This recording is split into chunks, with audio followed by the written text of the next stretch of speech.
پوری دنیا بالخصوص خطے کے اندر چین کے جارحانہ رویے میں اضافہ دیکھنے میں آ رہا ہے۔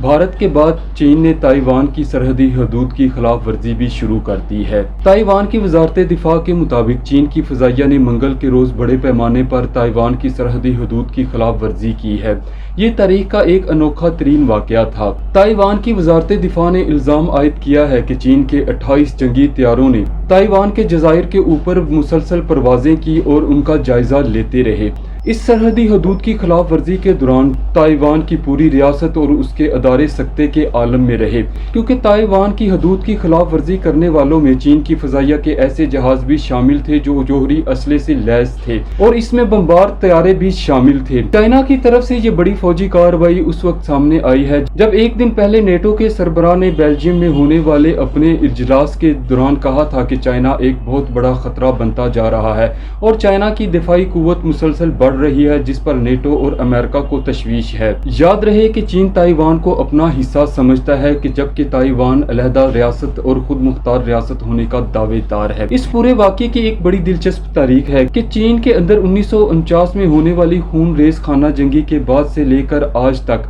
دونوں ممالک کے اندر الگ الگ حکومتیں قائم ہیں، جبکہ تائیوان خود کو الگ اور خود مختار علاقہ قرار دیتا ہے۔ امریکہ اور مغربی ممالک نیٹو سمیت تائیوان کی سپورٹ کرتے ہیں اور اس مسئلے پر چین کے خلاف تائیوان کی حمایت کا اعادہ بھی رکھتے ہیں۔ مغربی ممالک کے مطابق کشیدگی کی موجودہ وجہ چائنا کی بڑھتی ہوئی فوجی اور دفاعی طاقت ہے، جس پر امریکہ، مغربی ممالک اور نیٹو آج کل شدید تشویش میں مبتلا ہیں۔ تائیوان کے مسئلے کے اوپر مغرب، امریکہ اور چائنا ہمیشہ سے ہی آمنے سامنے نظر آتے رہے ہیں، لیکن یوں محسوس ہو رہا ہے کہ چائنا اب اپنی حدود سے باہر نکلنے کی خواہش رکھتا ہے۔ چین کی اس خواہش کو اس تناظر میں بھی دیکھا جا سکتا ہے کہ پچھلے 2-3 مہینوں کے دوران چین کی فضائیہ مسلسل تائیوان کی حدود کی خلاف ورزی کر رہی ہے اور چین کے جنگی طیارے اکثر تائیوان کے جزائر کے اوپر پروازیں کرتے دیکھے گئے ہیں۔ لیکن یاد رہے کہ جب امریکی فوج نے بحر الکاہل کے اندر اپنی دلچسپی ظاہر کی تھی تو چائنا نے فوری طور پر بہت سخت فوجی رد عمل دیا تھا، اور چائنا نے امریکہ کو خبردار کیا تھا کہ وہ اس علاقے کے اندر کسی بھی ایسی کارروائی سے باز رہے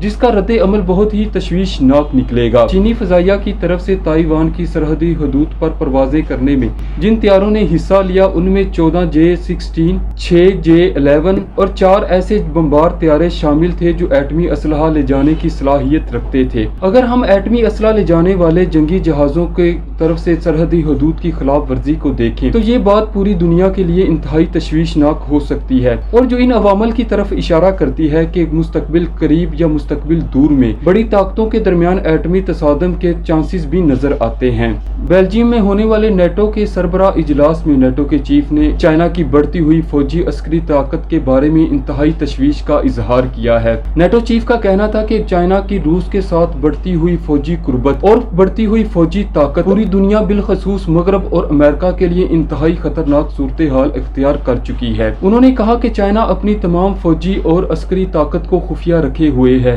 جو دنیا کے لیے باعث تشویش بھی ہے۔